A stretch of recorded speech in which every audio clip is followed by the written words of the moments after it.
triangle. I'm going to mark that with a green piece of twine because I need to find that. With the string, Scott forms a triangle.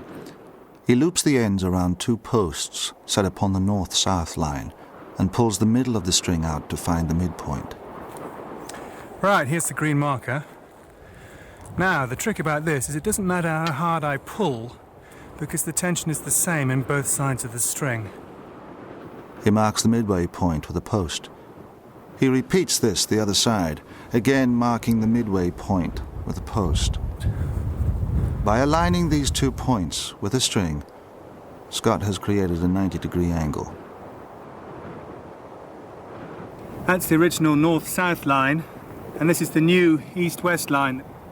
The beauty of this system is that you wouldn't just do it once.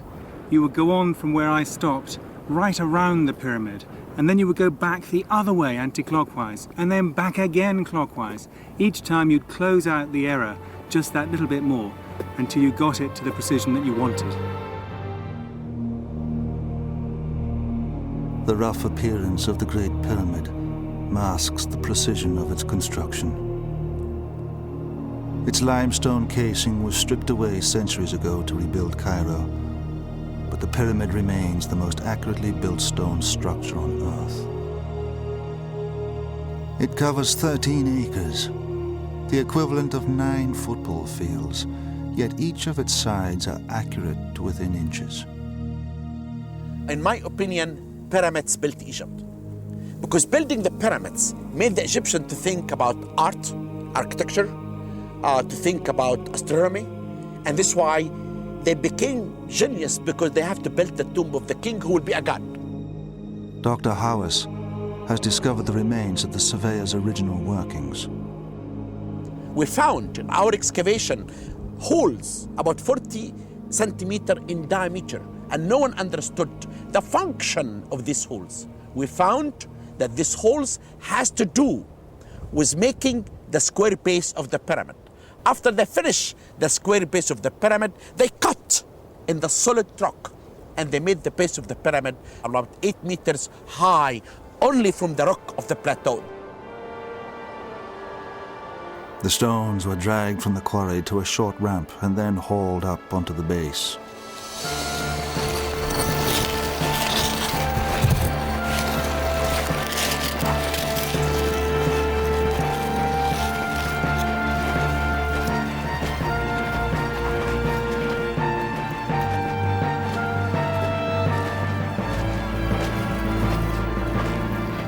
Dr. Hawass has discovered remains of the ramp which stretched 1,000 feet from the quarry.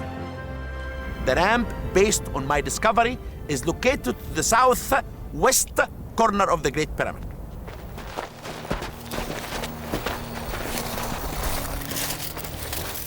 After the stones were hauled up onto the base, Dr. Hawass believes they were then moved upwards using a girdle or spiral ramp. This wrapped around the outside of the pyramid and was made from mud and rubble.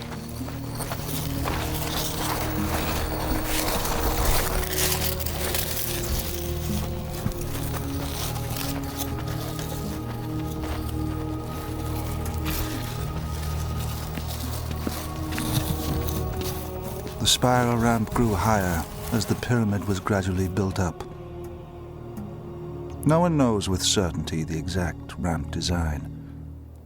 Other archaeologists believe the ramp was a straight one. I prefer the long straight ramp option, partly because a ramp circling the pyramid would have been inherently unstable for the heavy loads to be dragged up it. And it's also difficult to understand how you could drag these heavy blocks round the corners on such a ramp. But a straight ramp to the top would have ended up being a mile long, stretching far beyond the quarry. To retain a manageable gradient, its length and height would have needed continual adjustment. On the other hand, the spiral ramps have cornering problems.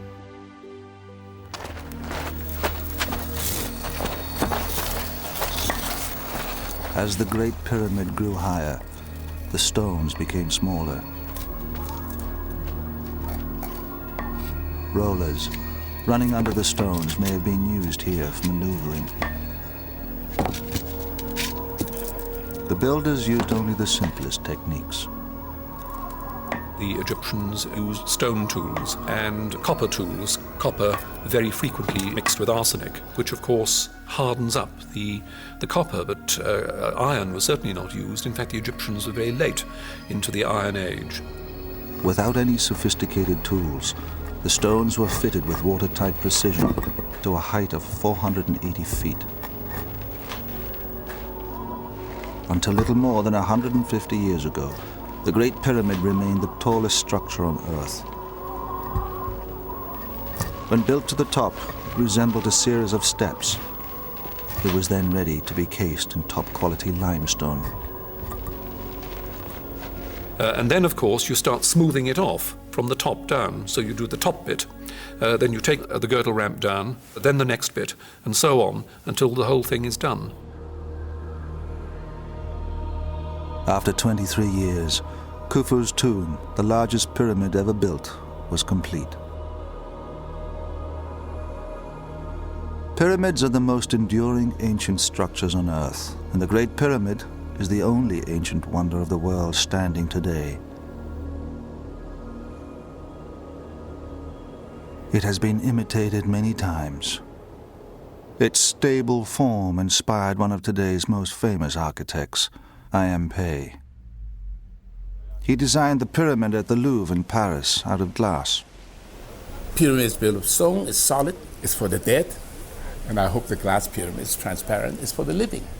But one thing I learned to respect the Egyptians is the proportion of that pyramid, of the Giza pyramid. It's the only one that we came to that satisfies from both directions, whether you look at it head on or look at it at 45 degrees. It's neither too flat nor too peaky. So I think that proved a point that, to myself anyway, that the Egyptians were right 4,000 some years ago.